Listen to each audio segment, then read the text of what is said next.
Very good afternoon, friends. Very good evening, friends. On behalf of Vigyan Prasar, I again welcome you all. Uh, we are very happy to have this webinar during the 10th National Science Film Festival of India. And we have a group of very prominent thinkers and scientists which will be discussing that is determining the narrative, effective and successful science communication in the COVID-19 era. But before starting it, I request Nimish Kapoorji, who is also the convener of the 10th National Science Film Festival of India, to introduce everyone. Nimishji. Thank you, Mr. Sabasati. Good evening, all.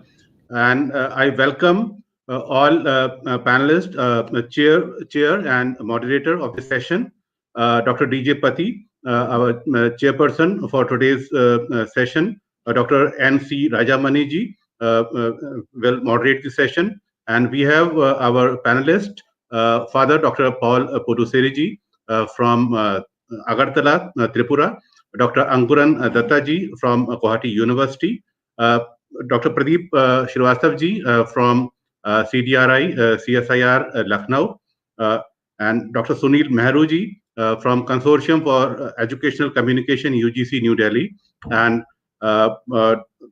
अभी हमारे बीच farmer director SRFTI join करेंगी कुछ ही समय में, उनका भी हम welcome करेंगे। और मैं इस सेशन को आगे बढ़ाते हुए आप सभी का मैं स्वागत करता हूं। और I will request doctor Rajamani ji with the permission of chair you please proceed the session. Sir please unmute your mic. जी, is it clear? Yeah. Okay. First of all, I would like to congratulate all of you for coming for this particular today's discussions. And today I am very happy to participate in this particular thing. And I wanted to congratulate Vigyan Prasar. And the main important one I want to tell about our chairperson. Our chairperson is really, afternoon I just spoke to him. It is my great honor and privilege to welcome the chair for this session, Professor Dhruba, Jyoti, Pati. Dr. Pati, having 27 years of experience in the field of communications and brand management and corporate communications, consumer insight and media planning, is serving as Dean and Director India Today Media Institute. Dr. Pati started his career with UNICEF and contributed in developing media strategy for CDD Watson program on public health and sanitation. He was a national fellow in communications and awarded with the prestigious national fellowship from Government of India for his doctoral work in tribal and media from Ministry of Tribal Welfare, Government of India. And I have got the very experienced panel members also. And I wanted to tell I want to introduce all the panel members now itself, because then it will create a lot of credibility for our audience. A very warm welcome to our panelists for giving us the valuable time this evening. Dr. Pradeep Srivastava, a scientist by profession. Dr. Pradeep Kumar Srivastava is a former Deputy Director, Senior Principal Scientist in the Medicinal and Process Chemistry Division of CSIR-Central Drug Research Institute, Lucknow. He is the first person in the world to start a novel concept called Scientoons, a new class of cartoons which are cartoons based on science. I am really wondering, I really asked him how you got the idea. Then he gave me a very good story, and now I can tell he is well-known as father of Scientoonics, a new branch of science communications. He has delivered more than 1,326 invited lectures so far in India and abroad.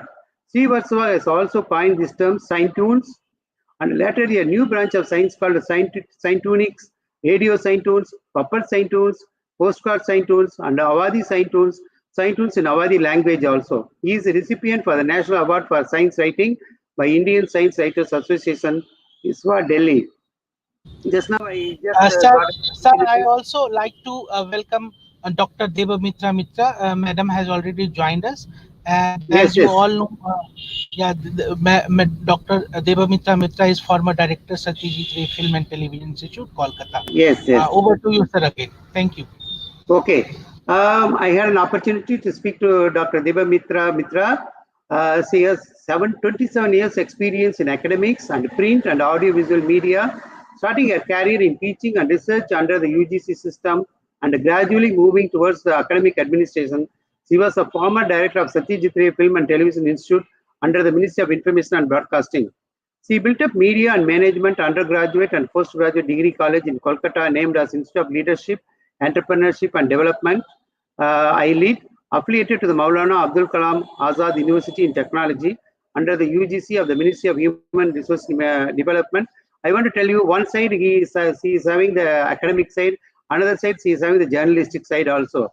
Her contribution towards at the time of Times of India group is really appreciable for us. And she was in charge for the feature section of the art and edit cell of the Times of India, Eastern India. And to just tell all of you, Dr. Mitra has authored 3 books and edited 14 books published by national and international publishers. She has 55 research papers published in the peer-reviewed national and international journals and preceding volumes in her kitty. Next one, our very big personality, Dr. Sunil Mehru. He has experience of more than 20 years in crafting professional communication by experimenting and implementing innovative learning pedagogies to ensure optimum use of ICT in dissemination of education. Dr. Mehru is presently the Joint Director Software and Consortium of Educational Communication, CEC. As a Joint Director, he has engaged in coordination with the 21 media centers throughout the country and coordinates national telecasts of Vyas Higher Education Channel in India. And he has also served as Educational Media Research Center, EMRC, Indian Institute of Technology, IIT Roorkee, as an honorary director for 4 years. Under his leadership, EMRC Roorkee produced more than 350 modules of undergraduate e-coursework in the subject chemistry. Congratulations, Dr. Mehru, as a member of us, instrumental in finalization of the proposals for Arnodaya channel to be launched in Northeastern region. He has worked in 70 educational documentaries as a media researcher, scriptwriter, as well as producer for national telecast. And when I spoke to him, he knows each and every EMRC, and he just told about our Anna University EMRC also in Chennai.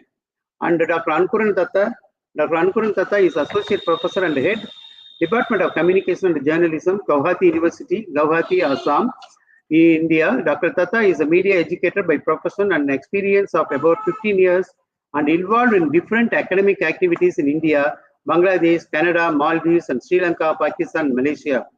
He has empowered communities through technical hands-on intervention of community radio among information-poor communities, veering into domains of science, risk, and health communication through innumerable programs using models like CLP, SBCC, and Dr. Dutta continues to work in the development sector. And finally, Dr. Father Paul Pudussery, he is a social science researcher. I just spoke to him. He is more interested in giving the employability for the students rather than giving the only academic side. And the areas of interest in his side are education leadership, educational law, pedagogy, research methodology. He is a visiting faculty of Tripura University, and he is really doing a lot of good work in ASA, in Agartala. And then I just wanted to introduce myself. I'm Dr. N.C. Rajamani. I'm going to moderate for this particular session. I would like to congratulate all the panelists and our chairperson also. Before we proceed to final panel discussion, there will be I want to tell something about why we are doing all these things, and especially for the Vigyan Prasar, they are really doing an excellent job in bringing this webinar and all these things in connection with the Tripura government. And just I want to tell you before giving to our Tripura Jyoti Pati. It's really quite interesting one, and I just wanted to ask you, the panelists and our chairperson also, some kind of small questions, and before going for the moderations.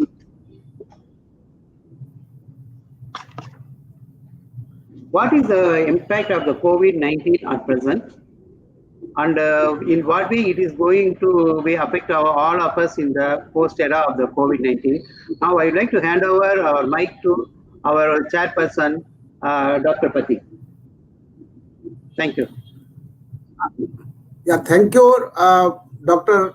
Rajamani, the moderator of the today's evening panel discussion. And I'm very privileged that the great occasion has been created for the awareness of the community at large. So, my first of all, the compliments to Vigyan Prasar, Dr. Nimis Kapoor, Mr. Sabyasachi Bharti, and my esteemed panel, Dr. Srivastava, Madam Debamitra Mitra, Dr. Ankuran Dutta, Father Paul, and Dr. Sunil Mehru, a very distinguished personalities present today. We'll be talking about the topic determining the narratives, effect, and successful science communication in the COVID-19 era. The topic is very pertinent in a way that the country is suffering from the pandemic part. Not even our country, but the entire world is suffering a lot. Millions of people have been affected, and a large number of deaths have been noticed worldwide. So we all are concerned, and it has really impacted to our day-to-day social life, our day-to-day life as an individual or as a family.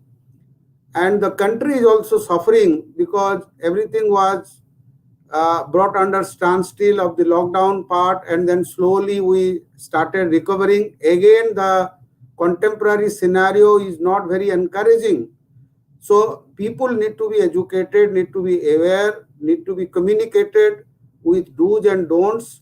It is very, very essential because it is all of us who have to contribute in all of us our capacity and in a way to communicate. There is a nice proverb in our communication, each one teach one, so that if we propagate, if we communicate and have a dialogue with the people we are working with or we are day-to-day coordinating with, that is how it will go as a massive campaign, and perhaps it could help the community at large to understand the sensitivities, leaving aside the casual approach or the non-seriousness part which is being noticed at many places including Delhi.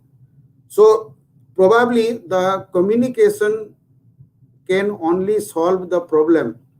So the another proverb called prevention is the better than practice. So that means at least we should take adequate steps and the measures to protect our life.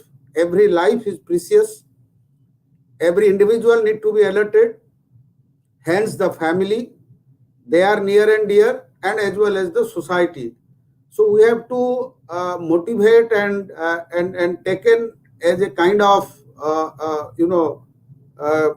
calculative step, so that all of us could understanding the nuances of what are the precautionary part, what are the hygienic practices, what are the sanitation measures. All that part is essential. But I compliment Vigyan Prasar, who as an organization under the Government of India banner has contributed immensely last so many years. Even though the kind of occasion that we are meeting today called the India International Science Film Festival, where all the young children or the students particularly taking part, taking the initiative to produce nice movies on different aspects of our day-to-day life with an innovative approach. And I was very privileged that to part of the national jury and got to see the nice films nominated by the nominated jury. It was marvelous. I am sure Madam Debamitra, Madam will agree with me, and she was also one of the panel member. It was mind-blowing, and lot of creative mindset or creative synergy we are able to see that. And then our country is very rich in terms of intellectual growth, in terms of innovation, in terms of creativity. So probably we have to re-energize our community as well as the young community particularly, so that this kind of crisis, what we are talking today, the COVID-19, our country could be taking as a lead to the other parts of the world, showing the strength that we can fight with every odd or the challenges. So I will not take much time. I'm more keen to listen to my fellow members, and they are very, very distinguished people in their respective field. As rightly Dr. Rajamani pointed out, so this panel will highlighting on crucial aspect, preparatory part, communication synergy. One of our panel member, Dr. Ankuran Dutta, is also being awarded on the occasion of the Science Film Festival for his great work. I am very glad that he is also now the part of the panel. And I compliment the entire Vigyan Prasar team, Dr. Nakul Parasar, Dr. Nimish Kapoor, and the entire team. Day and out, they have worked in a mission, and need to be complimented for their greater hard work. And I must also compliment all our viewers that they have taken their time to listen to us, observing the things, and I'm sure they will change the today's different kind of narratives into their day-to-day practice, so that all of us will be safe, and may God bless all of us. It's a very difficult time, but at the same time, all of us can make a lot of difference with our approach, with our positive attitude, and then aptitude to also learn and reciprocate. Probably this could be a better narrative that each one teach one, and let reciprocate, listen, understand, and drive it further, so that those are on the bottom of the pyramid, they need to be educated. Those are coming in our day-to-day life as a part of we are working, or maybe we are dealing with them. If all of us take a small step, then we can probably create it as a massive campaign, and probably our country could be saved from this acute crisis. With these words, my compliments to all our respected panel members, and I request them to guide our audience about their words of wisdom. And I'm sure that today's session will brought some kind of conclusive point on the topic, and then probably we can recommend as a panel suggestion to the Vigyan Prasar, which is, I'm told that they are also planning a kind of publication in the later part, so it could help us in a big way. And with these words, so I conclude my point and request you, all of you, to take your time, and I'm sure that all of us can put our point across to the audience, those have aligning with us on different social media platforms and the digital platforms, so that it will be more enjoyable for them today's evening. Thank you all.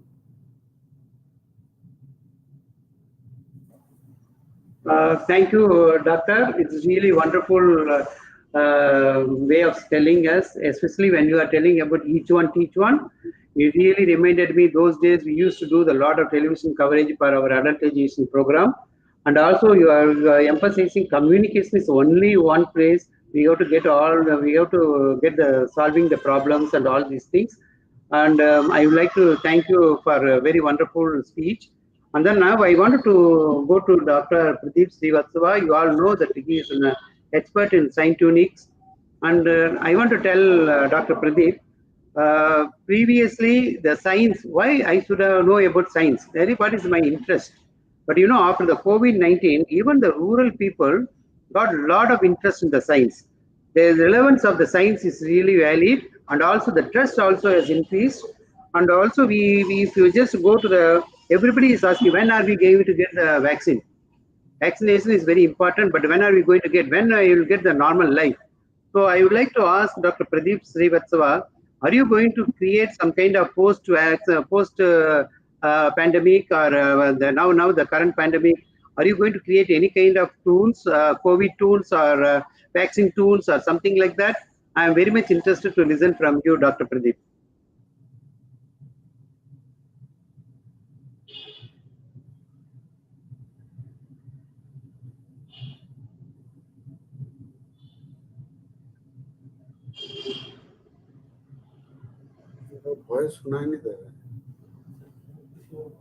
Now, can you hear me?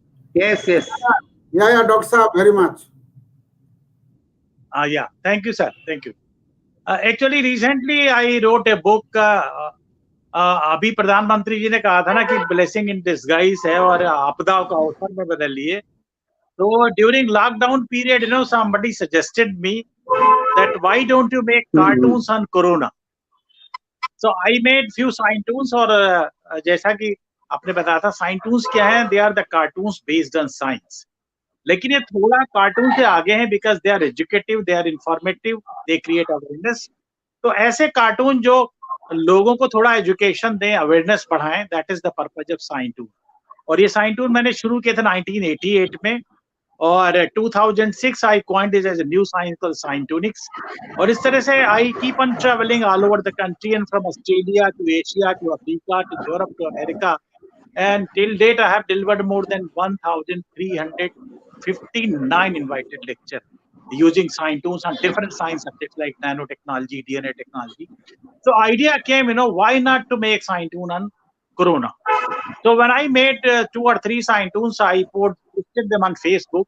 Luckily, they were seen by Nimish Kapoor and Dr. Nakul Parashar, Director of Vigyan Prasad. And through Nimish Kapoor, Dr. Nakul Parashar conveyed a message to me, can you write a book on Corona using Scientoons? That will be a very good attempt. So I got the idea. Initially, I thought I can make 40-50 Scientoons to tell about people what is Corona, what are the symptoms, what are the precautions, what can be done in future. So all these things. But when I started making Scientoons one by one, I thought there are other people. So in Goa, I had 2 Scientoon workshop at the National Scientoon Workshop in 2018 and 2020. So there were 7 students of BSc and who were very good Scientoonists. That means they were able to create very good science cartoons.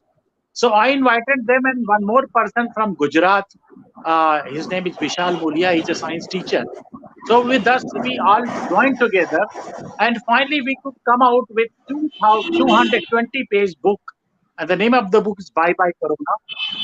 And the book has been released recently by the Governor of UP, Ms. Anandiben Patel.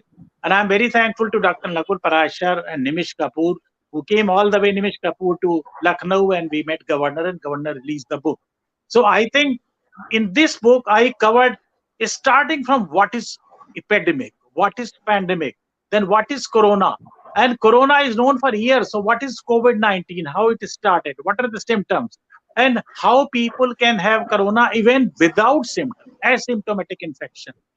Then I suggested how you can catch Corona, what are the simple steps. So I added one more chapter in the book called Art of Living with Corona.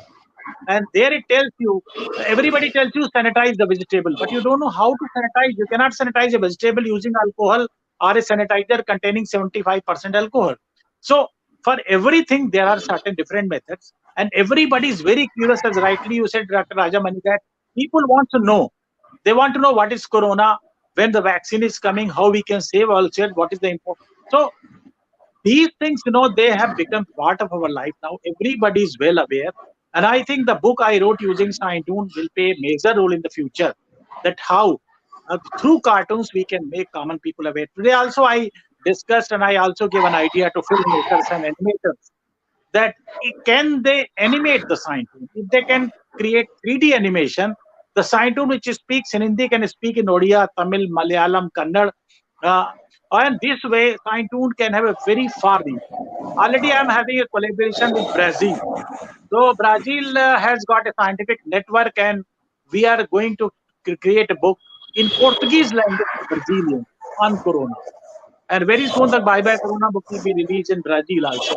So I think this is a very important area. Cartoons can be used, and if they are animated in 3D form, their reach can be to the maximum people in the country.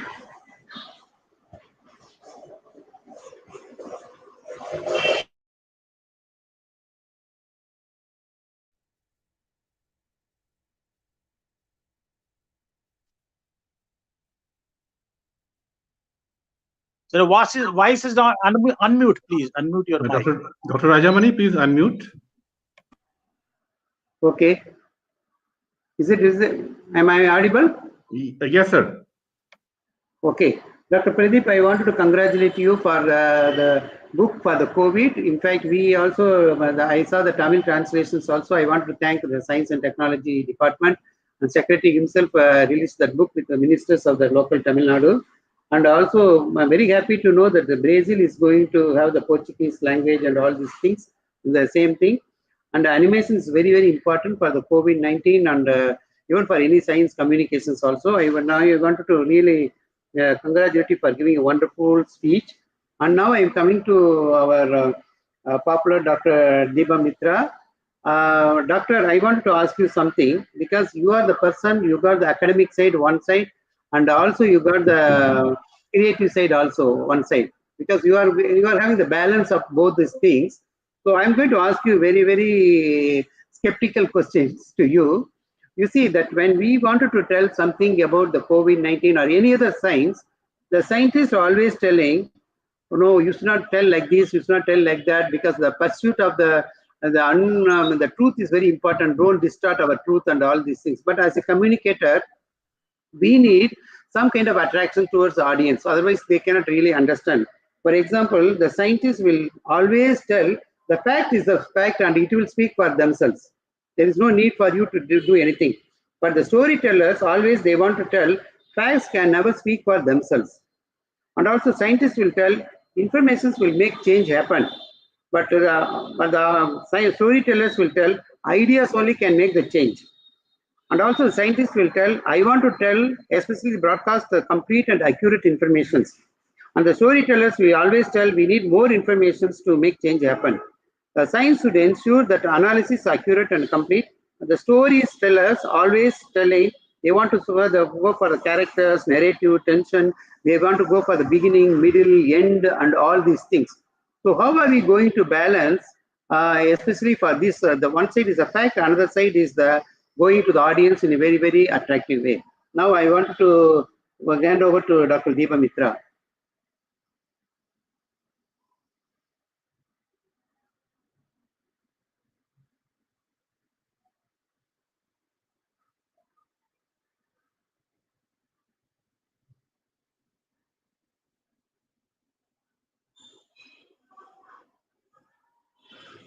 Not audible. Hello.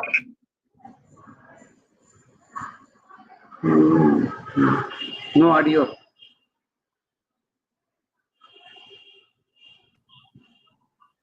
Ma'am, there is some problem in your audio. If you can Unmute.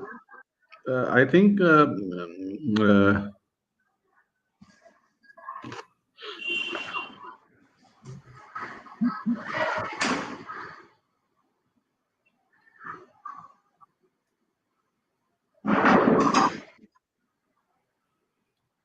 Madam, you can unmute and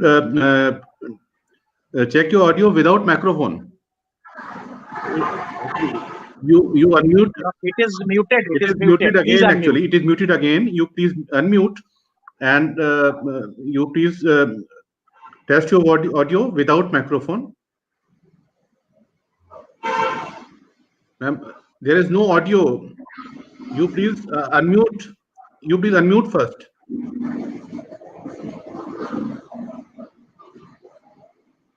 In the bottom of your laptop or computer, there is mute unmute button, but it is still It's still showing muted.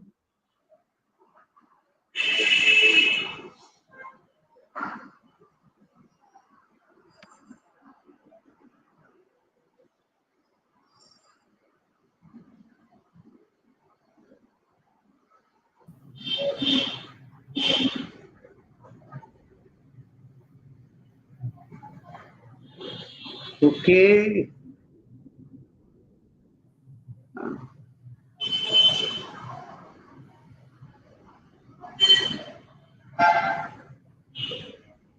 Ma'am, you are still muted. You please unmute from the bottom. There is one button. Yeah, it is now. It is, but yeah, now you are unmuted, but your audio is still not coming. If you can speak without microphone, please, or you can increase the volume of your system. If you can increase the volume or sound of your laptop or computer.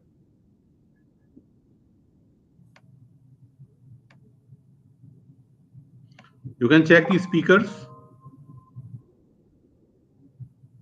but our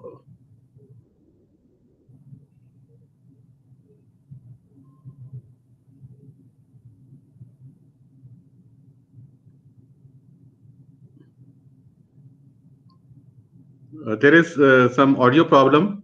So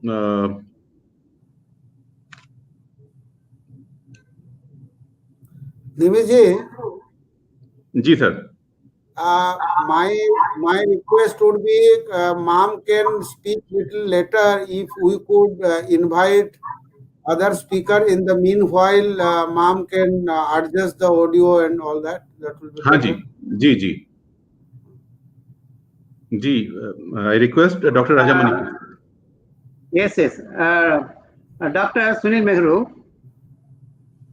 I just asked our madam how we can resolve the conflict between the scientists and then storytellers, and how we are going to find the way.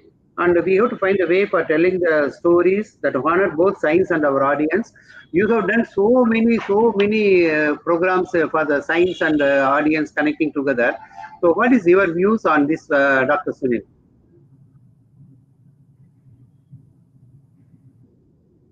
Sir, namaskar. Namaskar ji.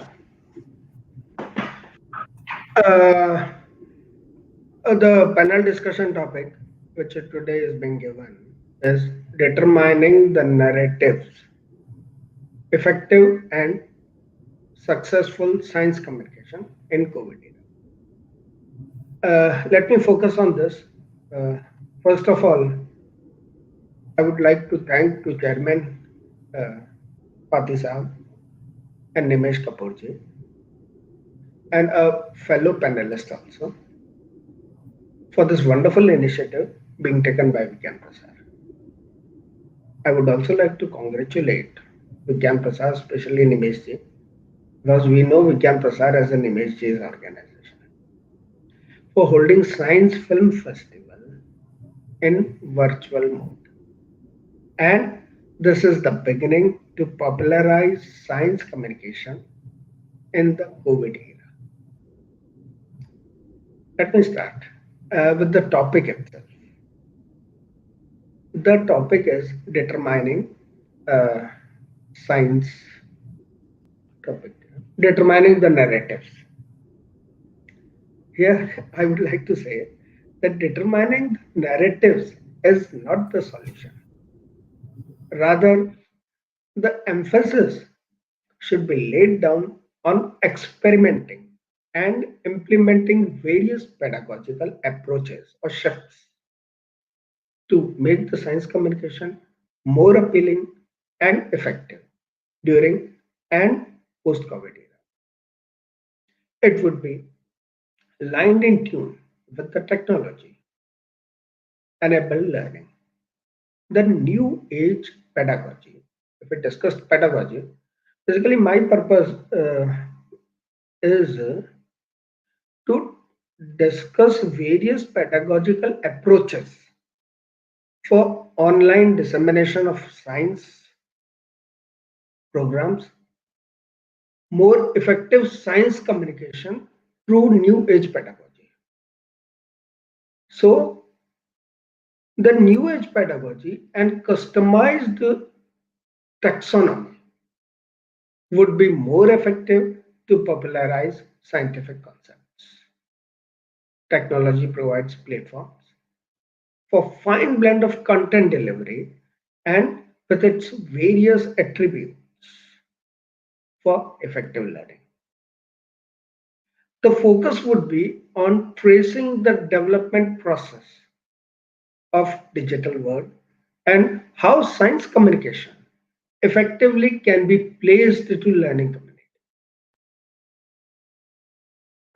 Let us discuss a technology. It's a very unique kind of technology, and it's basically not technology. Rather, we say it is pedagogy.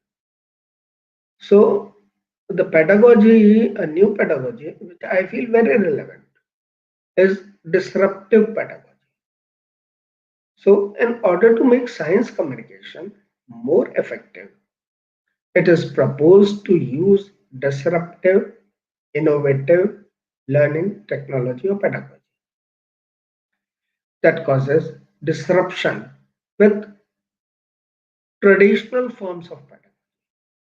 Adoption of disruptive technologies often focuses institutions to rethink their processes or adopt their learning models to compete on an international level. This phenomenon is referred to as technological disruption in pedagogy. So, I got some examples also. And what I found the best example on disruptive pedagogy is one of the earliest examples can be found in Indian scriptures, as in the case of Samudra Manthan. Disruption अगर include करना है समुद्र मंथन में जो मंथन होता है, हाउ डिस्ट्रप्शन और disruptive technology is being used. In case of Samudra Manthan, where the hidden treasures or knowledge are unearthed through a rigorous shaking or disruption of the mythological ocean. Another groundbreaking initiative in the field of disruptive learning is KBC, कौन बनेगा करोड़पति. It's a disruptive method, all new kind of method. So what we require is that we have to also disrupt our minds and make these programs, educational programs, science programs on science communication, develop in a unique format so that people can, or we can disseminate this, because that's a COVID era, and we have to disseminate it online only. And where we have to learn the pedagogy, online content dissemination pedagogy. If we learn that pedagogy first, and accordingly, if we can create good programs for online learning, because in COVID era, everyone is going online, even though this festival is online. So what I feel, कि कौन बनेगा करोड़पति is the best example where they consume the minds of people and indulge them or to force them to learn the concepts. Second thing, this is one aspect where we can improve our programming or programs. Secondly, I would also like to focus on learning platforms, mobile learning platforms, which are nowadays so many platforms. So the technological advancements obligated us for learning in COVID era. Machines are become part of our routine. Mobiles become smaller, smarter day by day. Softwares used are being fine-tuned every second. Artificial intelligence suppresses human intelligence and forced us to learn with machines. Development of mobile applications for almost each and every requirement or need necessitated for development of application to popularize science communication. That will be a great service to humanity even in post-COVID era. It would set new milestones to transform machine learning in the field of science communication through its dynamic offering. Then the next pedagogy or technology, I would like to say the pedagogy. Blended and flipped learning environment. Nowadays, it is very popular. And since we are in education sector and we are also disseminating e-content, MOOCs, massive open online courses, and in science era also, almost we covered each and every aspect of science, whether it is chemistry, botany, geology subject, and we are disseminating these programs. Now, how we disseminate these programs, only the option is not the MOOCs, not e-content. The thing is how you package your content and how you deliver your scientific content to become more effective, more meaningful, and more powerful. It's all about pedagogy, which you are using to disseminate your content. And if really we want to popularize science in the country, or not in the country, if you are going online, it should be worldwide. So the technology enabled learning requires an altogether new pedagogy and customized taxonomy based on the learning behaviors patterns, which are changing with the rapid development of technology. Technology provides platforms for a fine blend of content delivery with its various attributes for effective learning. Concepts like flipped learning employ a pedagogical approach in which the conventional notion of class-based learning is inverted in such a manner that the students are introduced to learning material before class. Classroom time then being used to deepen the understanding through discussion with peer and problem solving. Activities provides altogether different environment of imparting science education. To conclude, this COVID pandemic has forced us to explore various platforms like television, computing devices, and handheld devices to package the science education and to create the scientific temper among students. Science educators tried hard to explore such visual medium for science communication, but unfortunately, it has been landed up in providing mere classroom replica in the form of lectures, what we are doing right now, where chalk has been replaced with superimposed graphics.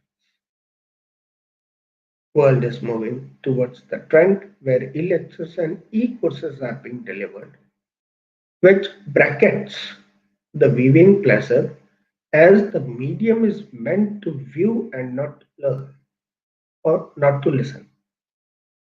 It would be more appropriate to leave a question mark to the panelists here to open up the new thought process, new ways of using visual medium. Thank you so much.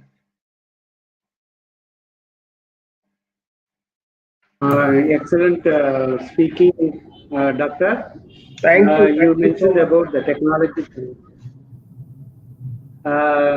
You mentioned about the technological disruption, and then you mentioned about science communications, artificial intelligence, and also machine learning, and the content delivery, and all these things. That's all very important, especially for the modern this particular period. And now, only one question I have, but I will ask you after all the speakers speaking. Now I would like to go to Dr. Ankuran Dutta. First of all, I would like to congratulate Dr. Ankuran Dutta for getting excellent award also. And he is having very good experience in teaching and also producing programs and all these things. I want to ask him only one thing. Nowadays, there are so much of information available. So much. Everybody is having some kind of WhatsApp messages. They don't know what is this one is correct, that one is. Somebody is telling you take ginger. Somebody is telling you take pepper. Somebody is telling you do like this, you do like that, you do like this, and all these things.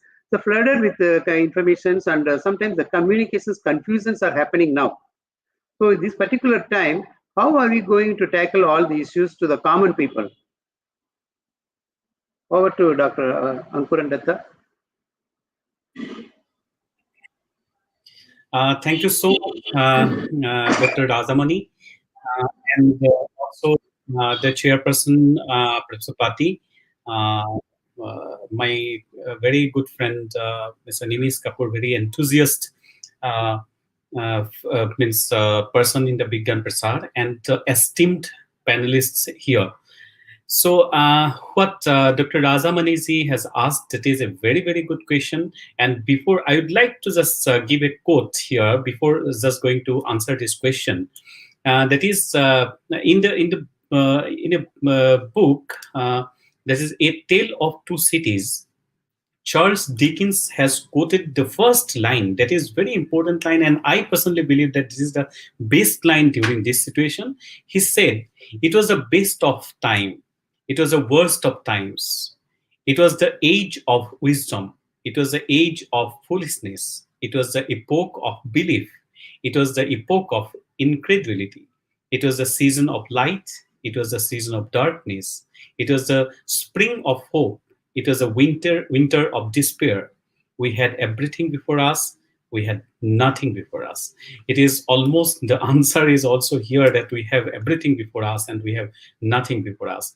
Actually, just to answer his question, that we should know about the present media scape in the country, and also we have noticed that lots of changes during this period. We have noticed, for example, a shifting to the digital outlet, humanitarian coverage, opportunity for the alternative media, space issues has been curtailed, and then best scope for the participatory reporting, etc. But at the same time, there was a huge industrial crisis, more particularly on the for the print. Then credibility with the alternative media was another big problem.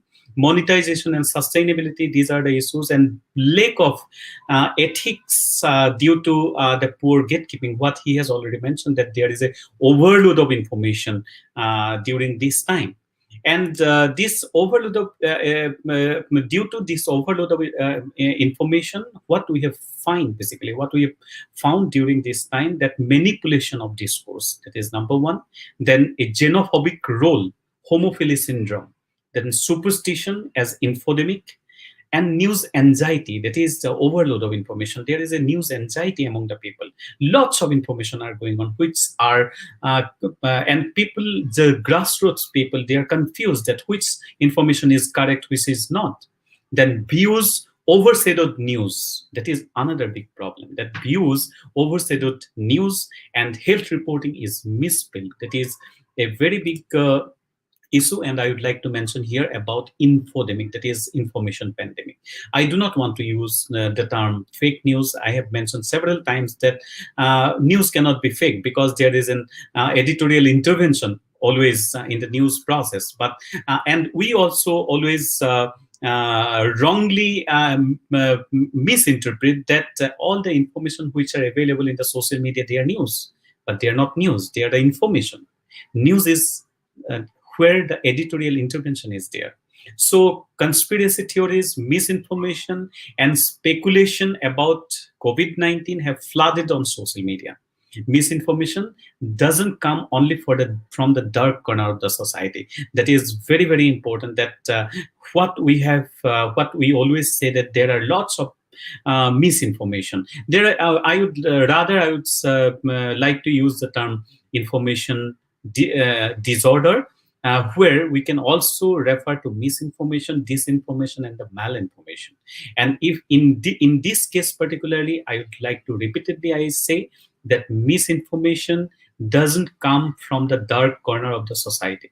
Many known people are also associated with the viraling the misinformation or the fake information among the grassroots people.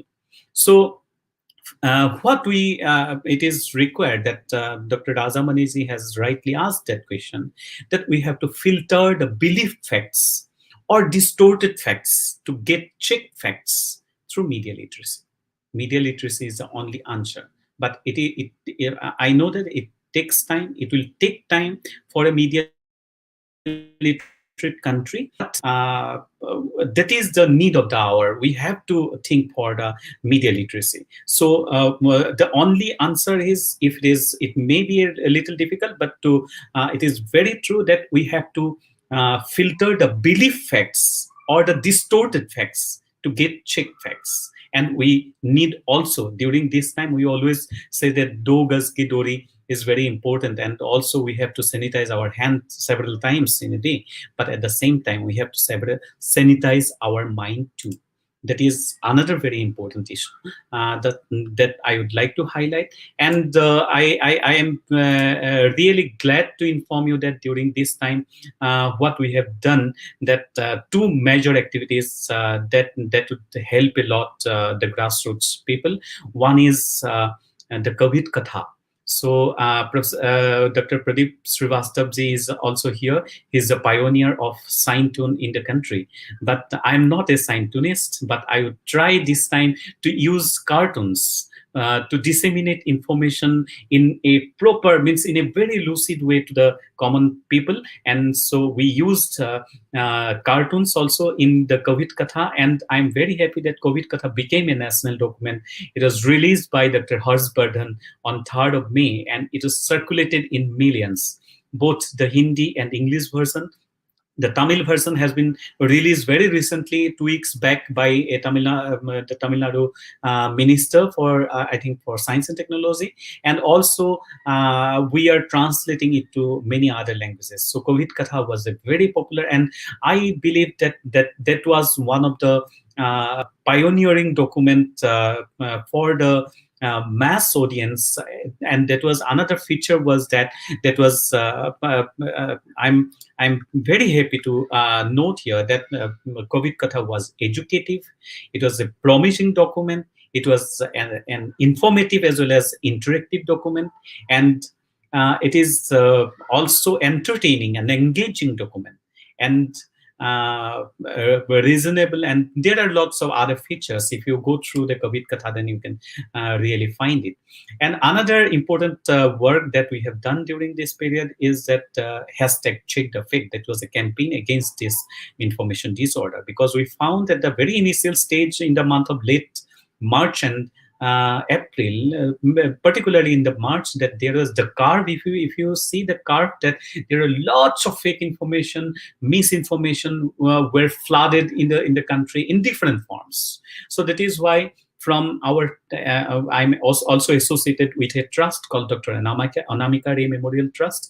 From that trust, we started a campaign that is hashtag Check the Fake, and we for the month of April, that is from 1st of April to 30th of April, and that was, I believe, the only organized campaign against fake information during this time, for a month-long means campaign during this time. And we compiled all the in 30 days campaign, and we published a book called Break the Fake Tunes. I also take this opportunity to congratulate all my team members in this effort. And that is a very important thing that we have always to remember. Actually, only important thing is that we are basically storyteller. So science is the content, but how we are telling a story, that is important. Dr. Rajamani has asked this question earlier. Just I would like to answer a very, very briefly that what are the stories? Stories are the most powerful weapon to stimulate our senses. Stories are the most powerful equipment to build the trust. Stories are the most powerful capacity to observe. Stories are the most powerful art to rationalize. Stories are the most powerful way to imagine. Stories are the most powerful talent to explain. And stories are the most powerful method of solution.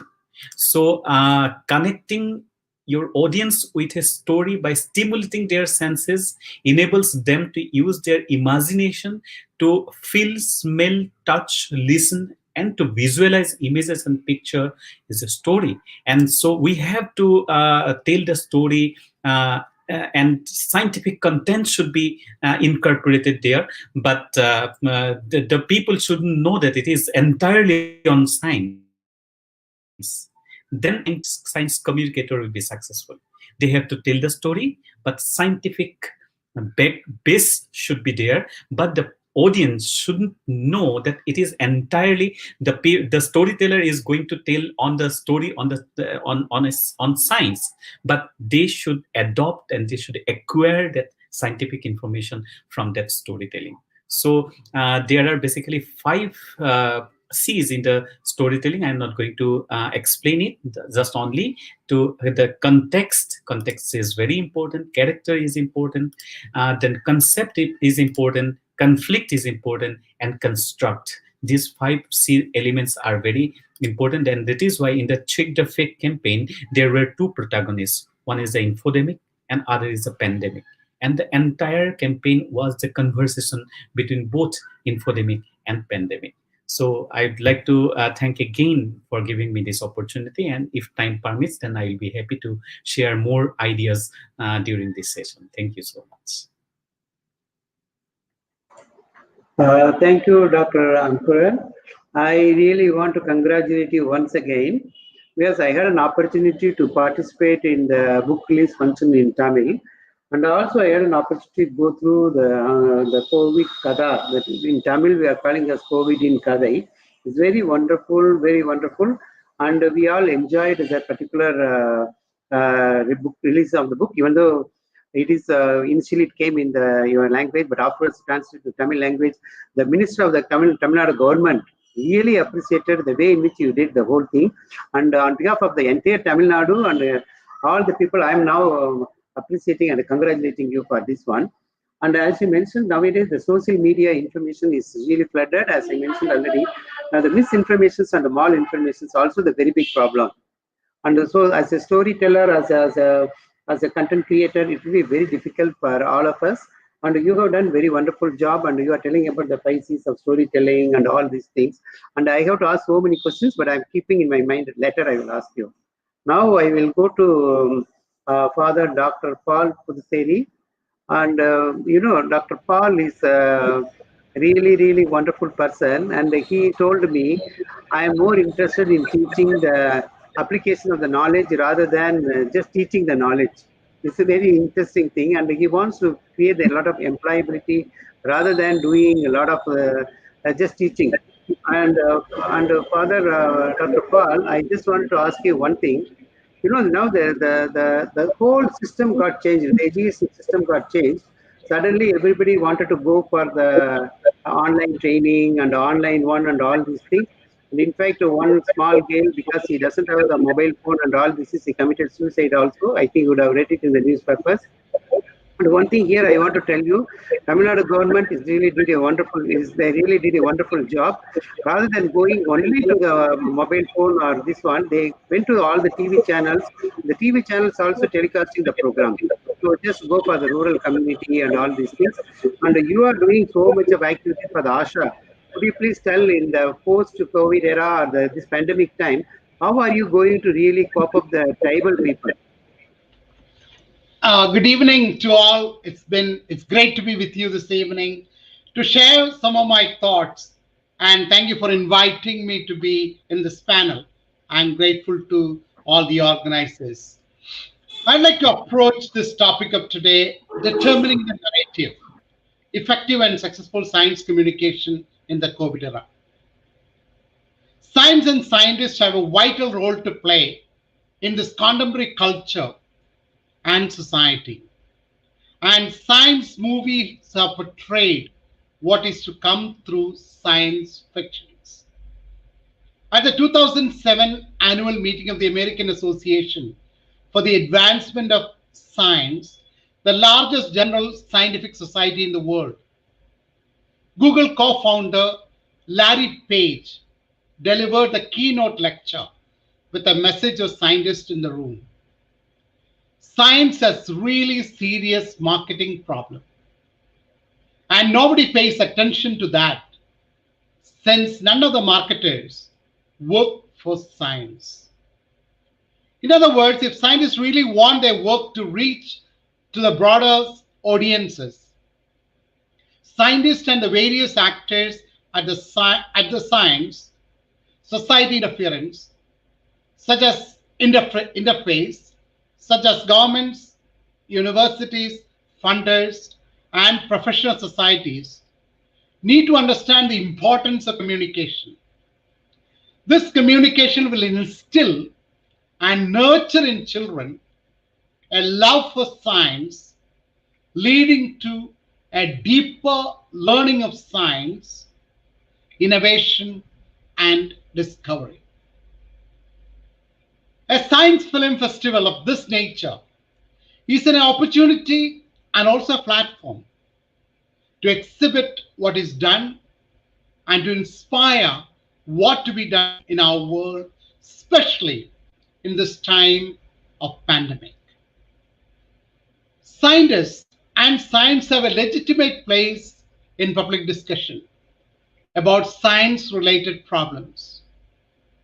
The scientist has to convey the nature of their particular expertise, communicating how that expertise was developed, both through interactions with other experts and through contributing original knowledge to their area of expertise. Through the communication of their special expertise, scientists will be in a position to convey the core elements of the scientific ethos, the values that distinguish scientists and scientific work. In an age of post-truth era and default expertise, where the scientific issues that most affect citizens are uncertain and contentious, scientists must be clear about how far their expertise extends. A scientist's legitimacy in public life is based on their specialist expertise and experience, as well as their adherence to a scientific ethos. Their expertise and ethos have set them apart from other experts. A scientist's presentation of his or her concept and discovery can infuse in children an earnest resolve to become like or better than them. Their expertise is the reason for using the advice of scientists and technologists in the virtue of the things they do as scientists and technologists to what other experts do in their respective roles. This is very evident all through the current pandemic. Given the lack of connectivity between scientists and society, scientists must develop closer ties to different public and engage in bi-directional communication. This type of communication reflects the need for science and scientists to integrate the many different needs and values that science meets for society. In order to enhance the interface, the following points may be considered. Scientists should communicate only from their core area of expertise. Scientists must continually grapple with the problem of extension. Scientists should convey the nature of their expertise. The scientific ethos should be conveyed.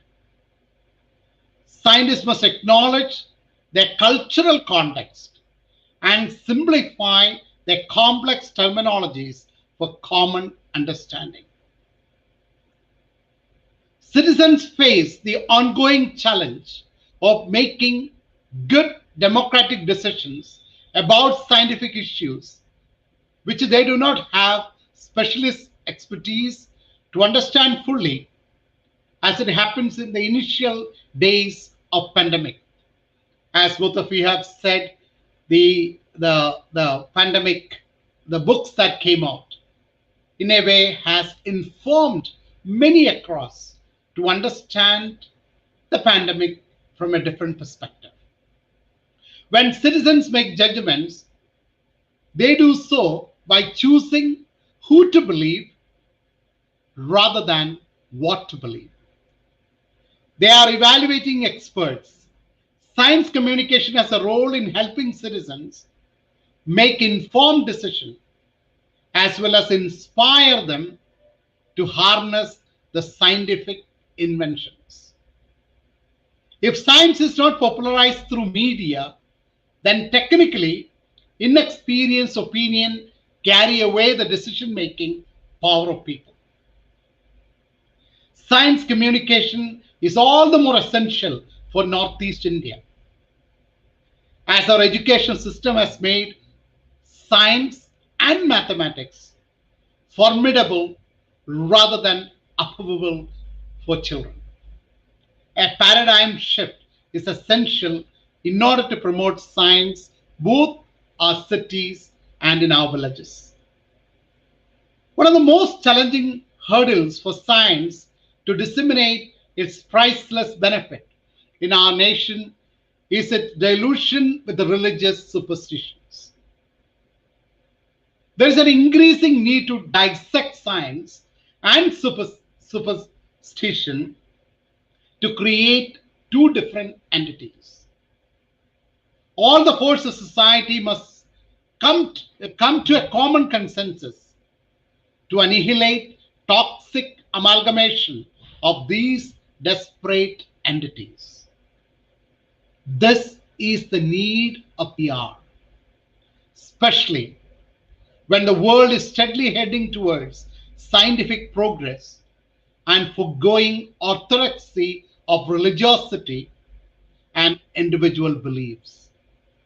So science communication will engender a better world, and particularly for the Northeast, there's a need to disseminate more and more the information so that development can be shared to Northeast. And one of the major challenges in the Northeast again would be the number of languages and dialects that are prevalent. So sometimes it becomes extremely difficult to translate or to create new works in the local dialects. I think I'll continue, but I'll stop at this moment and wait for some more questions to come in.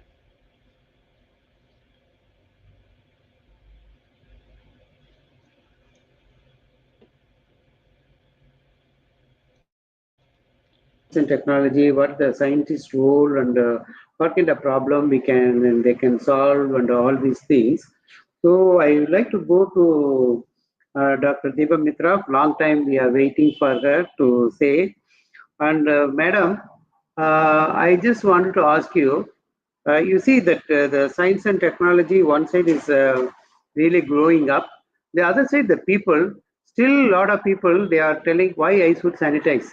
What is the necessity for this social distancing?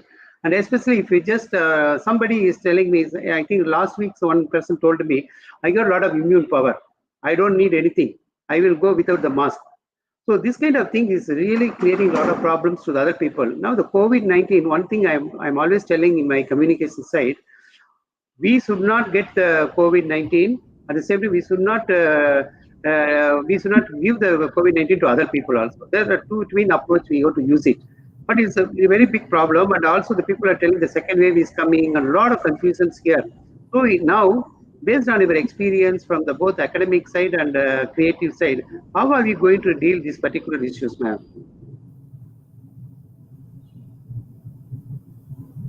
Audio.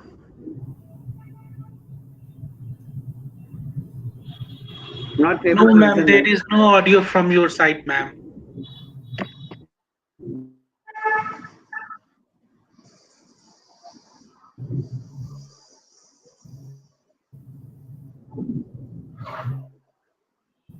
Ma'am, audio problem, it's muted from your Just side. unmute, ma'am.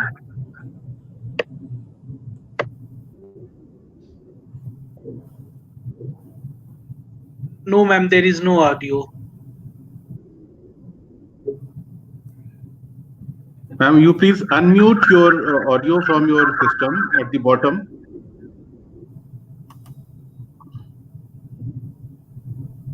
There is mute button.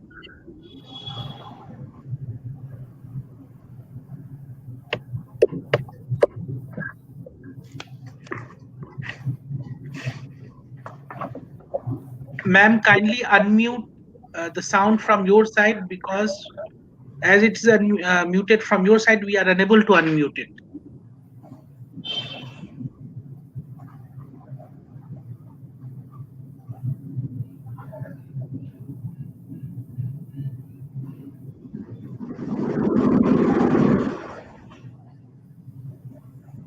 Okay. In the meantime, I want to have one question to our Dean, sir. Dean, sir, you did a lot of things for the tribal area. Now, during the COVID-19, if you really want to do something for the tribal people, in what way you will communicate this kind of messages, very complicated messages of the mask and the complicated message for the sanitization and so many other social distancing and all these things. Going to that community, how are you going to do it? Any idea or anything you want to tell? Based on your experience, very good experience you have. Okay. Okay. Thanks for putting this question. So I have widely traveled in the travel pockets from many states of our country, and I was being privileged to even stay with them, not because that the kind of my doctoral work, but then after that also there are many government projects external. I have tried to see many tribal pockets. So two, three things that particular question that you raised, I may put it across. One, the tribal people are more, genuine, natural lover of the climate and the environment. And what I have observed, their day-to-day lifestyle, if you could look, it may be portrayed in a different way, but I found them even at the grassroots level, they are nature to accommodate themselves with the nature part. As far as this pandemic part is concerned, so specifically the tribals are more aware now, and there are some natural process they follow.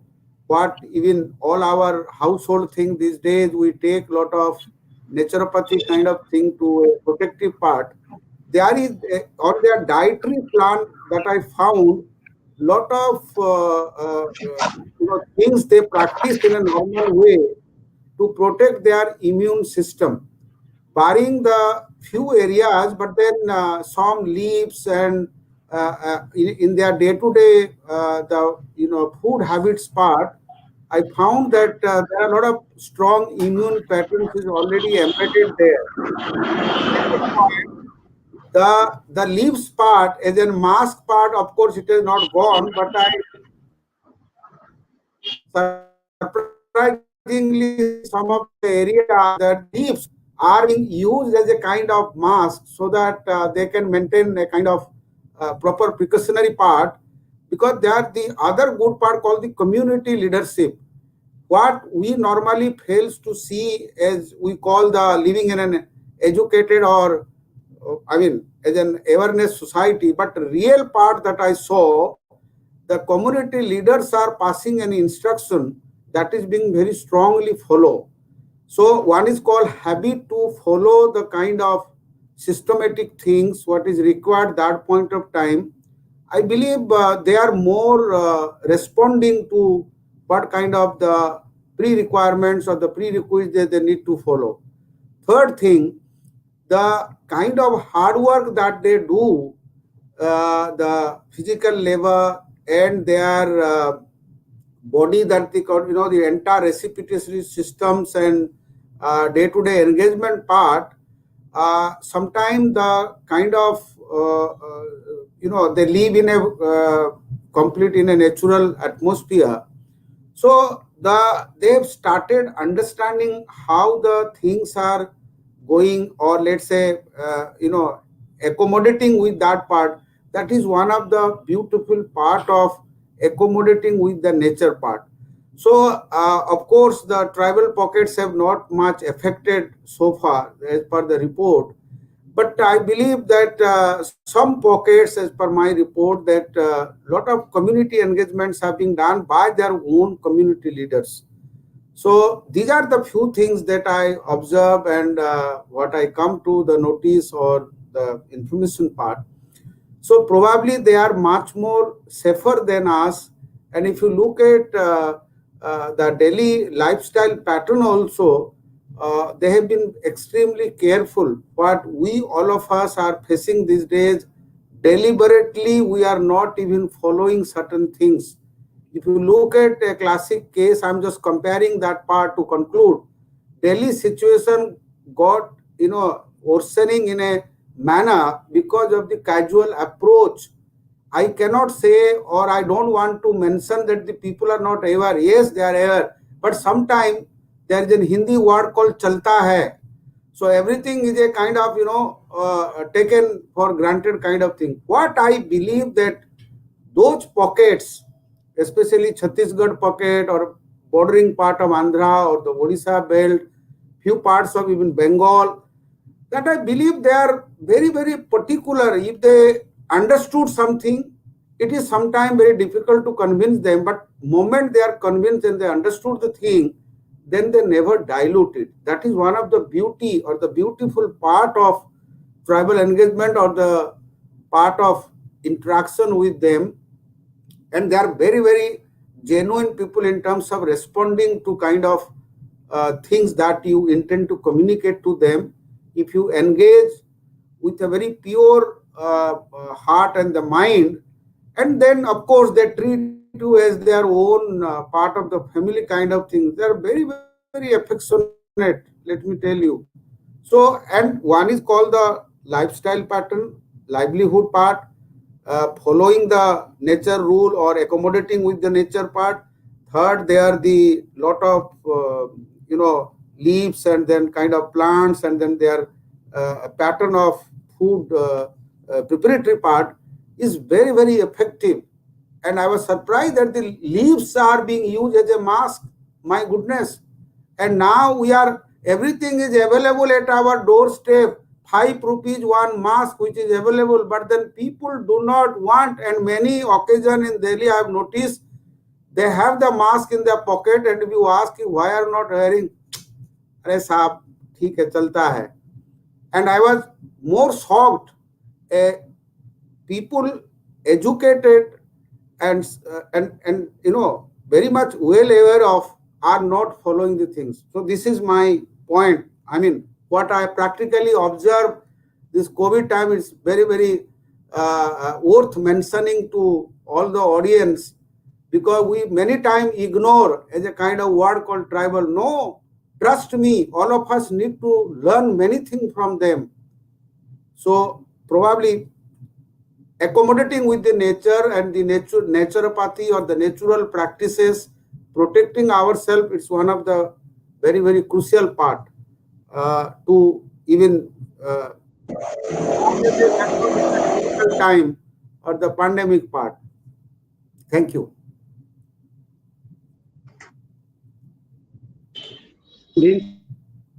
Because you told me very, very important point of the community leadership. This just reminded me for one thing. I have to do one television program those days for the Kolli Hills. It's in the southern India, Kolli Hills, Tamil Nadu. I think you are aware of that. The Kolli Hills tribals, they're polyandry. Yeah. It's a real Mahabharata story, polyandry. And I have to do the science communications or HIV/AIDS communications to them. I found it very, very difficult. But what we did, the same thing, whatever you are just telling us, the same thing I just followed. I just got hold of the community leader, and then we just did a lot of homework, how to convince him first. Afterwards, only he can convince all the other people. So we really put a lot of our efforts, and we did so many things. No, we got do like this, do like that, and what kind of problems of the AIDS and all these things. Finally, he accepted, and then afterwards, we found it very easy for us to communicate that the problem of the HIV/AIDS and the Kolli Hills tribals. So it's very big challenging for doing any tribal people and all these things.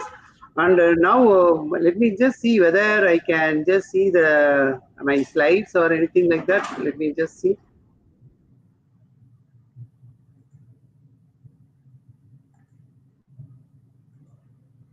Can you see my slides? Again, it's not coming.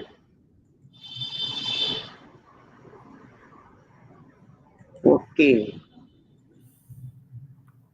Okay, now I want to ask you one important question to our Dr. Ankuran Datta. You know that I'm always facing the problem for this particular thing. The experts are telling one thing, and if I just follow whatever the experts are telling, I cannot really create a good science communication programs. This is a very big problem for us all the time. Why I'm telling, you see the very big quotations from the PNAS America. Although storytelling often has negative connotations within science, narrative formats of communication should not be disregarded when communicating science to non-expert audiences. Narratives offer increased comprehension, interest, and engagement. But scientists are always telling, just tell the fact, don't go for more than the fact. I want to tell you one important thing. You see that I want to do one program, a documentary on leprosy. And that particular leprosy is, when I had a discussion with a very big doctor, Dr. Fitchi, and then our idea is we want to create the awareness about the leprosy. But he is telling, no, you just show only the operations. We are not interested to tell about all the other things, social stigma and all these things. So what we did, we just speak to him and doctor, you have to do like this, you have to do like that. Finally agreed. And then after doing all these things, then finally I got the very big international award in 10th Grand Prix Feature of Berlin Festival. So then the doctor called me and then he congratulated me. Oh, you did a wonderful job and all these things. So when we are doing this kind of science communications and this kind of things, what kind of challenges we faced so far, and especially for the COVID-19 time? Dr. Ankuran? Yeah, thank you so much, Dr. Rajamani ji. So what you have asked, that is a very good, interesting thing also.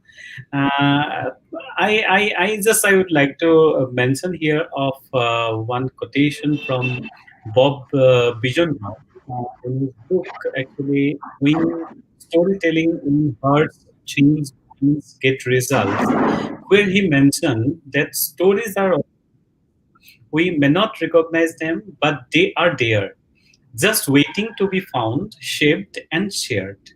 So storytelling is not just for TED speakers, creative directors, or business genius. They are in every experiences of less glamorous roles as well. So here, that is very important that why we are not so successful. That is my personal observation, that we give more importance on the content. That what is this? Of course, content is very important, that we shouldn't mislead our audience or mislead our children with the content. Content is very important, but the method is more important. That is the art, that is the aesthetic sense that we should have, that how we can deal with that particular story. At this moment, after this COVID Katha, Break the Fake Tunes, we also published another book called Motivation, that was entirely for the students of higher education, how to best utilize during this time, COVID-19. And at this moment, we are also working on a comic book that is for the children on the new normal. Just believe me, for last 1 month, I have all the information are with me. I have prepared a message তুমি কি হোল্ডে থাকবে? Behavior, consequences, good behavior, and the benefit. Everything is with me. The long list of message metrics is with me. But for last 1 month, I am giving more time that how I am going to present it through comics. That is more important. My my idea is that the children shouldn't know that this is science. They should know that the inner meaning of science there inside the story. I'm not going to tell the science. I'm going to tell a story. But inside of that story, the science will be there, and they are smart enough nowadays. They are going to pick all this information from there, and we will also be successful with the social and behavioral change communication through that particular methodology. But my idea is that we are not going to tell science. We are going to tell the stories, and through the stories we have to put all this information. So that is the only idea that the art of storytelling is very important during this time.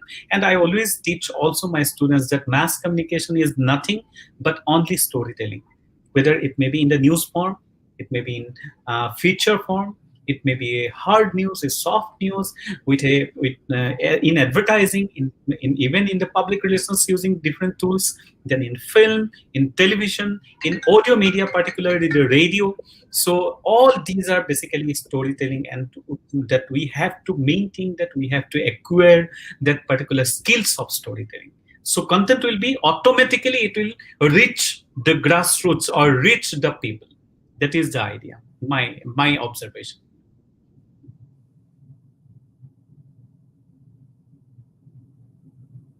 Me, because every time we are always having the conflict between the experts and our side. And I'm always telling one thing to the people: someone must know what to tell, someone must know how to tell, someone must know how and what into translate into the meaningful pictures. So all the time I'm telling scientists, sir, you just tell me what to tell. You tell me how to tell, maybe 50-50. And then how to translate into how and what into meaningful pictures, you just leave it to me. Because I know my audience. If I just don't do the justice to my audience, then I can't really get the audience. If I don't get the audience, there is no use for the science communications. So it's a really very good one. And then now I wanted to ask our Srivastava ji, you see that now people are waiting for the vaccinations. And I'm always seeing a lot of conflict is going to come. People are already, the newspapers are writing only rich people will get the vaccinations, and we cannot get this one, and we really the cost will be very, very high, and we have to put 2 doses, not 1 dose. Lot of confusions are also coming up and all these things. So another thing also, the rural people are thinking, oh, I just like just now Dean Sab told, I got very good health. My lifestyle is very good. I don't need any vaccinations. So vaccination is not for me. But sometimes they may be having some kind of virus inside the body. They may asymptomatic people also. So this kind of situations, especially for when the vaccination is coming in a few months, how are you going to communicate to the rural communities, sir?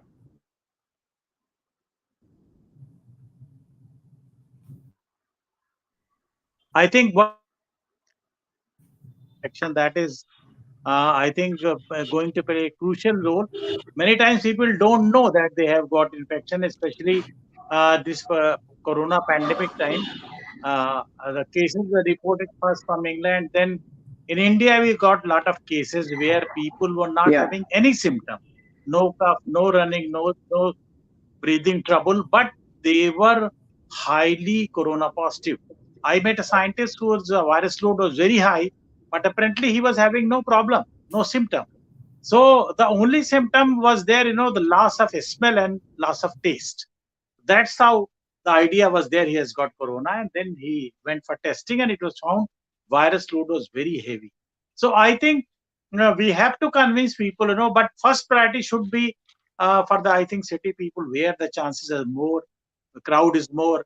Village people, they are mostly away. But you must have seen during migration, when a lot of people left suddenly because of the lockdown, they took the infection from cities to the villages. So I think we have to have a strategy, and our Prime Minister is thinking in that direction, that we must have infection for each and every one in the future possible. And I think they must be convinced that you don't know who is coming from where to your village, and he might be having no infection at all, in the sense that you see that there are no symptoms, but actually he is infected. So I think we have to convince people, and I must congratulate Dr. Ankuran Datta. I forgot to congratulate him for the nice publication, COVID Katha. And it's a wonderful publication. Thank you so much and congratulations, Dr. Ankuran. And I think I want to show you one Scientoon you can enjoy. Actually, I was telling you, this is the book Bye Bye Corona. And here in Scientoon part, always there is a science part. So in this, I have explained when on 11th March 2020, WHO declared this COVID-19 as pandemic. And initially, we never heard what was pandemic. So epidemic, I explained in the science part that it is disease is confined to your not very big area, not very big population. But the pandemic is that when it goes beyond the continents and it affecting large amount of the people. So here in the cartoon part, you can see it's a departure lounge of the airport. And here, the corona, they are ready to take the flight to go to different continents of the world. But one corona is telling others that, see, we have to reach to the 5 continents of the world to spread the infection. So wish you all the best and happy journey to each one of you. But remember, be careful about the sanitizers, PPE kits, and other precautions, they are taking, especially the soap they use. Otherwise, we'll be killed and we cannot do all the infection. So this was, I wanted to show you one example. And one more before I stop, another very nice example. It is there and you can see that. Mask is very important, and here in this book, the science part side, it is explained. You can see here social distancing. Why? And it is a non-pharmaceutical infection prevention. That means how you can stop infection without any medicine. That is by keeping a safe distance from the person who might be affected with corona. So I think this was something in this science part of the Scientoon, we try to explain about the scientific matter. And the right hand side, you can see a cartoon. And here a lady has gone to buy a mask. And the shopkeeper knows she's a professor, and he's telling very smartly to her that we are using latest electronics and nanotechnology to design a social distancing mask. You might have never heard a social distancing mask. So it's a cartoon only. And he said this mask is fitted with Bluetooth, Wi-Fi, and also it can record data. And what is more important is that why it is social distancing mask. If anybody is coming closer to at least 1 meter, 2 meter, it will give first beep, and then if it is coming close to 1 meter, it will give an alarm. And above all, what is unique about this mask is that it is fitted with the nanotechnology compounds. So what happens? It will sense the color of your sari, and if you are wearing a red sari, it will become red. If you are wearing blue, it become blue. So it was only a cartoon, but can you believe that? Okay. Hello? Yeah, but can you believe that one company has recently brought already a mask which has got battery and a data recording system. So this was, my effort how to bring about information about corona to the people. And as you said about the vaccination, I think we have to have mass awareness. We have to have mass discussion. And I think I was very impressed with the Dr. Ankuran Datta when he said infodemic, because too much information. And that is going to be important issue, and we have to have some very top renowned expert panel people telling each and everything. And I think nowadays, whether we are living in cities or we are living in the villages, the information is going through television, through WhatsApp and all that. And there should be, I think, a special high level body. Whatever that said should be the final. Otherwise, as Dr. Ankuran said very rightly, there are so many people giving so many information. On vaccine also, you are confused. 95% active vaccine. Then rightly you said, how many doses will be given. There can be some side effect, and how many times there are vaccine like we have hepatitis B, you have to take 3 shots. So several things are going to come. And in this time, I think they have to have the role of the people who are top expert in this medical science. And I think there should be a very high level panel explaining to the people whether they are in the cities or whether in the villages, And I think I'm involved with science communication for last 30 years. The villagers have their own, and as father was telling, that in tribal areas they have their own methods. You can use storytelling, you can use puppets, other methods. There are other like Nukkad Natak and Natak. You can convince people, but my point is that first, what we know as a scientist, which vaccine is good, how it is going to be. So now I think these are very crucial issues. We must be focusing very seriously, and there should be some authentication that which one, which news is correct one. Otherwise, there are so many news are coming, and we are totally confused. So better, like health ministry person were officially giving news every day. He was addressing to the press about COVID-19. Similarly, I think we have to have a very big knowledgeable expert, high level medical expert panel that tell and discuss all these things on television, especially in a separate program, and telling people why we need vaccine, why it is necessary, what will be the dose, what will be the activity, what are the precautions to be taken. I think we need to tell all these things. Otherwise, Ankuran rightly said, infodemic. So many, everybody is expert now. There are many people who don't know many times to take kala, and there are more cases who are getting problem because I was giving a lecture to railway medical doctors, and that one doctor asked me that many of them they are taking overdose of the Yes, kala and they are getting high yes, level of yes, Dr. acidity. Pradeep.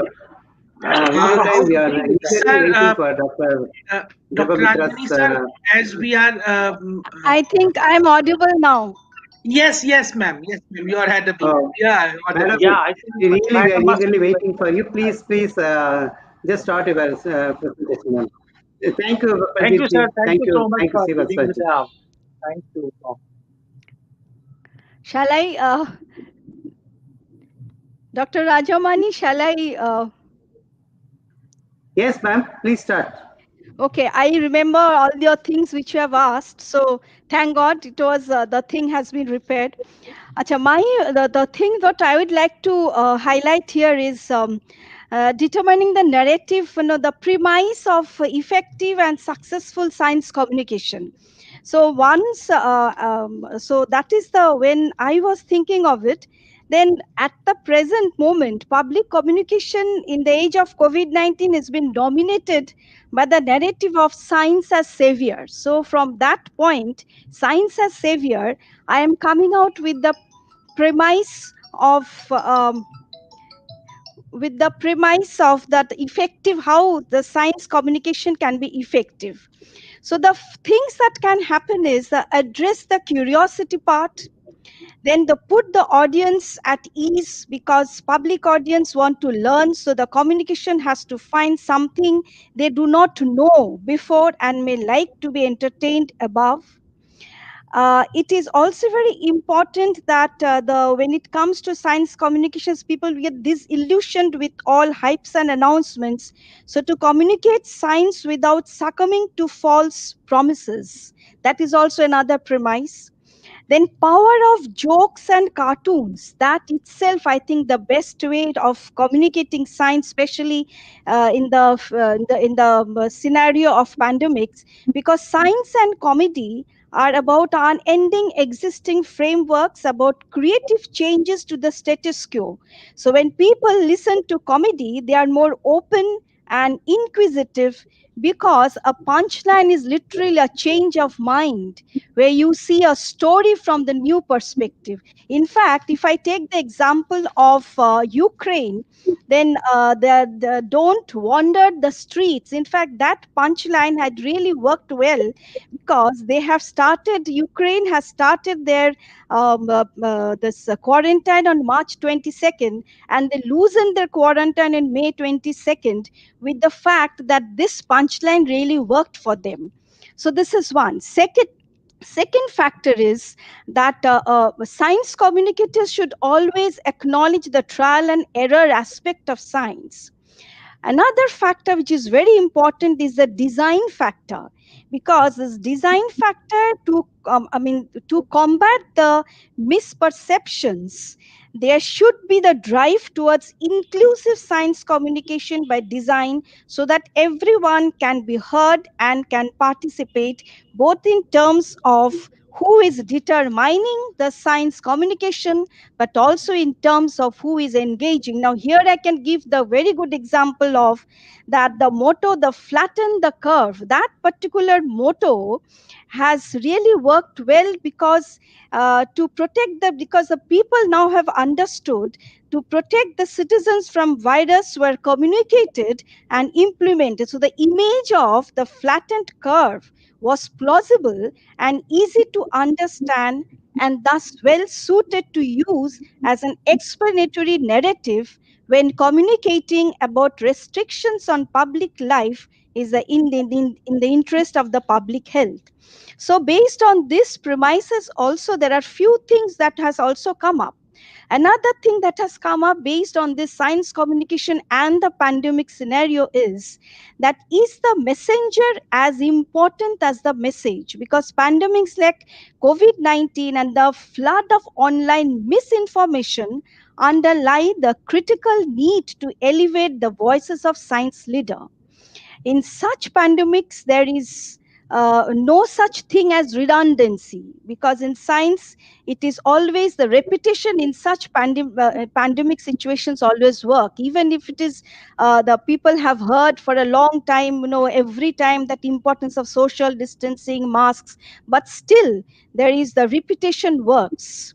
Now, another factor that also have come up in some of the African countries, their examples, that to diversify the approaches and the languages, so that they need to communicate science, they use the local languages to debunk the science misconceptions and misinformation through written articles, mythbusters, weekly webinars streamed live on Facebook and YouTube.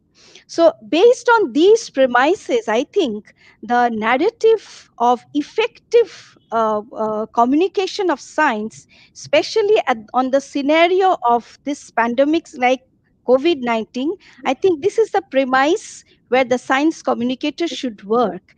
And another factor that also comes based on this particular situation is that the areas like scientific journalism, science filmmaking, they have come to the surface in the pandemics, because it implies that we listen to science and give it a voice in the media. So, based on these parameters, I would like to highlight my point of view that when we are determining the narrative for effective and successful science communication, especially in the situations of pandemics, I think these are the factors which should be really taken care of. Thank you. Anything more? I am ready to answer those questions.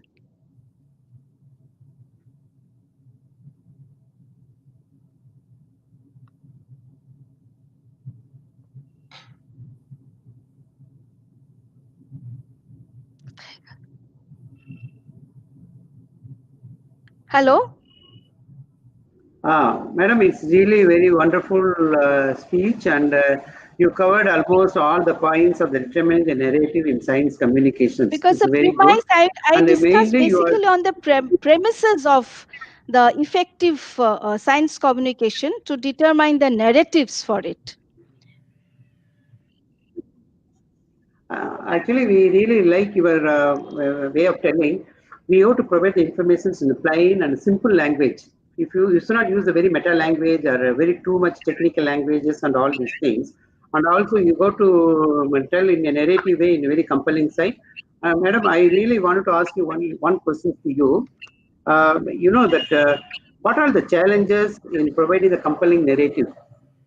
What kind of challenges we will face?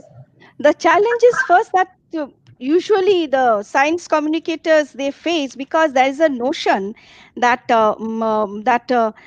there's a myth that scientists know the answers to everything, when the reality is there is but actually the reality is there are lots of failures and learning from things. So for a science communicator, the thing should be that don't be afraid to be wrong.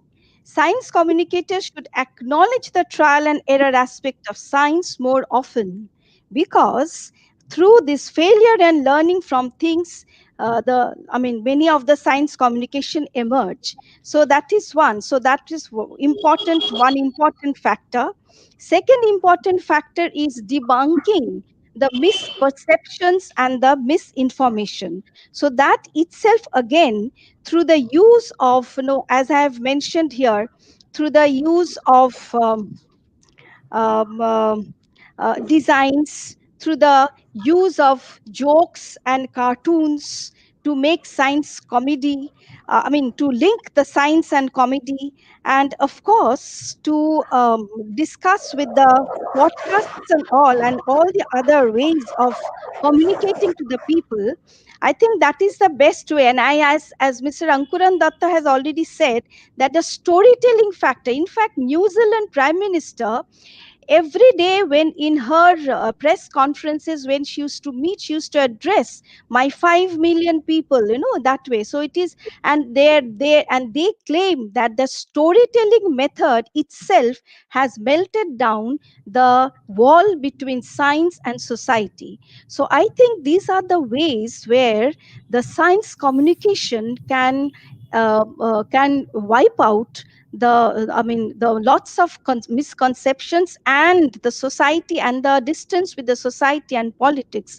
And of course science communication can reach to the masses, of course, of also working with to the regional languages, as it happened in the African states. So I think these are the ways where these challenges can be mitigated by a science communicator. Excellent, madam. You really gave us very good insight. And now I want to ask Father Dr. Paul. Doctor, you see that communications, especially in the northeastern area, is not easy one compared to all the other places, because I have personally visited your places, and it's very simple language they are using and very good and all these things. But where they, especially for this kind of time, how are you going to start your communications? How are you going to end your communications, especially during the COVID-19, this particular era? Mike, Doctor. Father Mike.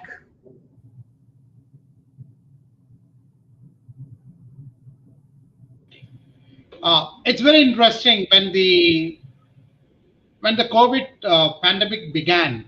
Many of the villages, they had their own meetings, and the leadership took an interest, and then many of them consulted with the others what should be done. And as a community decision, many of them had certain ways to prevent the arrival of the sickness to a village. Anyone who came from outside, they were quarantined in the forest. And it was done in a very wonderful manner. It was not that they were abandoned, but they were given food, they were looked after. But I think there was a lot of good thing happened right in the beginning of the pandemic. But the problem now is, because of the poverty, as well as lack of economic stability, many of them are not able to follow the protocols. But I think many of the villages, when I talk to them, they do take the herbals and other medication to prevent it. So how do you communicate with them is very interesting, because one thing is sitting with them, trying to understand, as Dr. Ankuran said, it's all about storytelling. It's about communicating to them that how things can be done differently. Also communicating them that it's important to wash hands. Now, for example, the Northeast is already winter. Now, washing hands are not that easy because it's cold and the water is cold. It's not easy to always get the water warmed up. But I think, again, a paradigm shift in the mindset. So people like us, what we do, we go to villages, talk with the leadership, and try to help the leadership understand better. Once the leadership understands what we are communicating to them, they are in a way able to communicate to their villagers in the way they can understand. So it would be sometimes very difficult for me to communicate to the entire villagers. One, because of the language. Secondly, the symbols. Third, the content itself. Because many of the content, what we talk is alien to them. Therefore, it's important that the leadership is educated, and there is also the community participation, not only between within the village, but then between the villages. But I think by and large, what I am seeing is a lot of life is going on as though nothing has happened, mainly because of the economic deprivation. And secondly, the whole issue of loneliness. It's not easy for people to be contained for a longer period of time.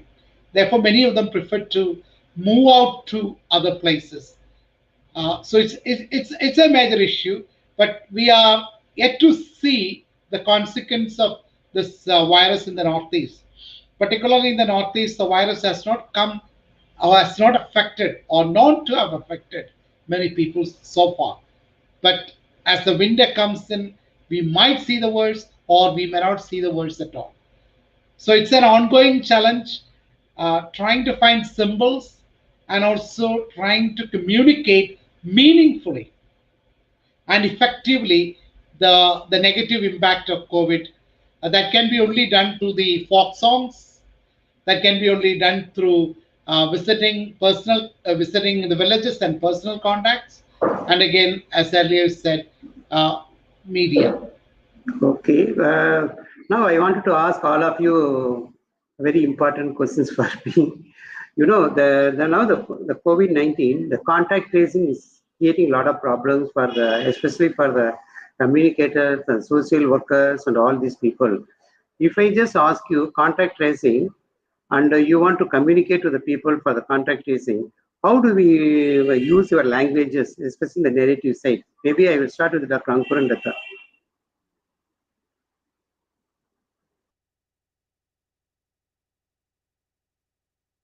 Srivastava was talking about the cartoons and all. So this distancing fact.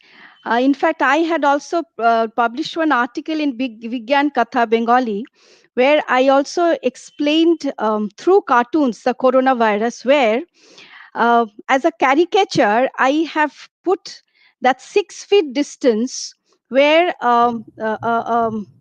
a policeman is chasing a thief with who was stealing something, and in that 6 feet distance, so it becomes some sort of a mimic, I mean a mockery of it, but at the same time it gets reflected in the minds of the people, because it is the cartoons are used and the science has been used here in a very what shall I say, in a very jokes, I mean in a joke pattern, through cartoons. So I think that is also one way where you can attract the people, as Mr. Srivastava was also saying, that how jokes and cartoons also really play a part. So this itself, I think, can also attract the people, the normal people, the normal layman people. What about Dr. Ankuran Dutta? Yes, that actually at the very end, I Madam has also rightly said that we can use different kinds of tools to communicate, to reach the unreached people. So that is the biggest thing. But I just here I would like to give more importance on, as I mentioned earlier, that we have to ask the people, we have to request the people to sanitize their minds, not only to sanitize their hands. So we have designed that 5 C's and 5 D's for to sanitize their minds. And just very quickly, I'll just inform you that 5 Ds: discard unquoted stories. That is number one. Disbelieve non-official stories. Discourage fake news, fake information forward. Dismiss photo without verifying, and develop critical thinking. These are the 5 Ds. And 5 Cs are curtail excessive news content that we have already discussed, that there is an overload of information. Contact near and dear ones. Contain fear and anxiety. Nothing is permanent. Create new projects, new hobbies, and carve fake news forward. So these are the 5 Cs and 5 Ds. This is my message. Actually, I would like to share with all the audience from this platform. So we have to think about that, how we can reach the unreached people and how we can persuade them to do something for the positive behavior, to change the positive behavior in their mindset. Thank you. Pradeep, sir. Thank you. I would like to say three things. They call 3I. The first I would talk about called the intent.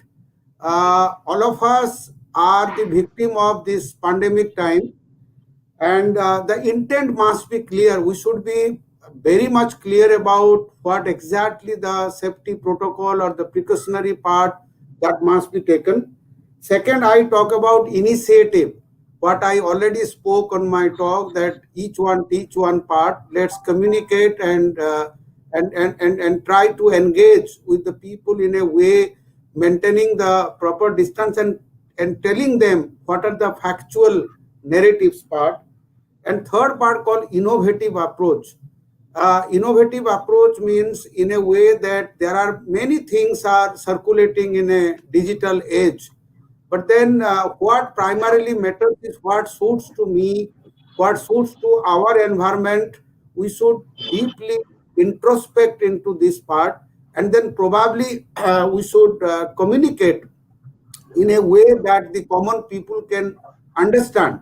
So because that is how you can save life, you can save others from this kind of the situation which we are witnessing. So Thank you, team sir. We are running out of time, and I would like to thank all the panelists. And then is there maybe Srivastava, you want to tell something very quickly, one sentence?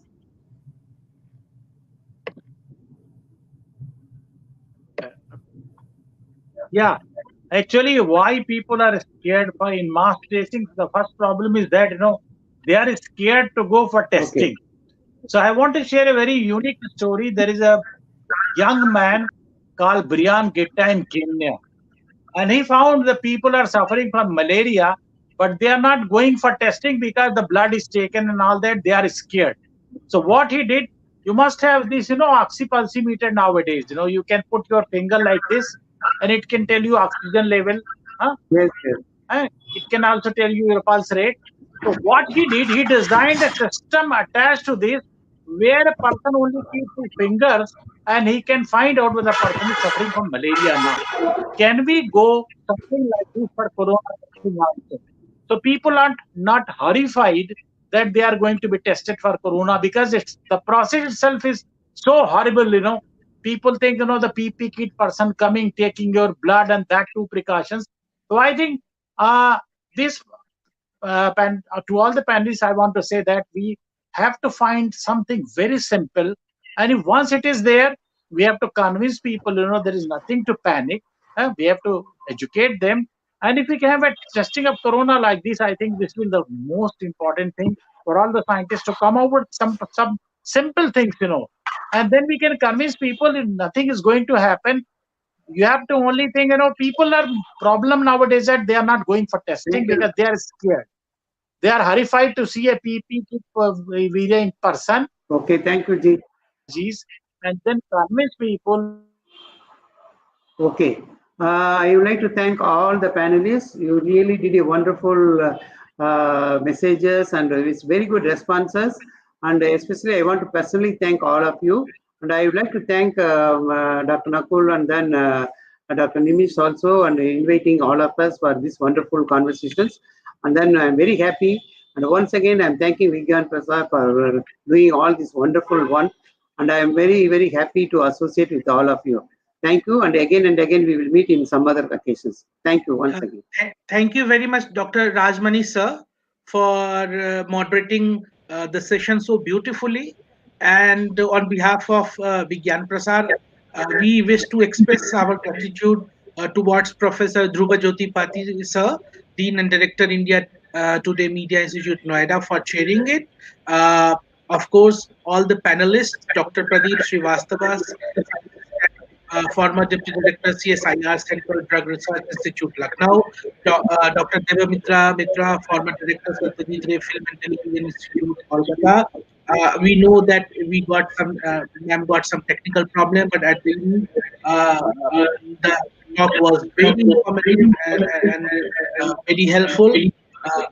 I also want to express our gratitude to Dr. Sunil Mehru, Joint Director, Center for Educational Communication, New Delhi, Dr. Ankuran Dutta, Associate Professor and Head Department of Communication and Journalism, Guwahati University, Father Dr. Paul Pudussery, CSC, Social Science Researcher, Agartala, Tripura, and last not the least, I want to express thanks to Sri Nimesh Kapoorji for arranging such a meaningful and such a beautiful panel.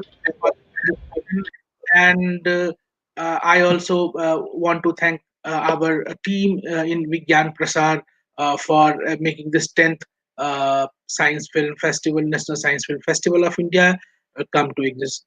Thank you again, and we hope to join as every during every workshop and masterclass. What we are saying that we are going to have a beautiful 4-day session where we will have this kind of webinar every day, and we will have master classes. So please do join us from today till 27th. You can watch beautiful 160 documentaries painlessly, effortlessly, handpicked by our jury members, which are there on Vigyan Prasad's YouTube channel, and please do participate in various webinars and in master classes. Thank you again. Thank you very much. Good night, everybody. Thank you.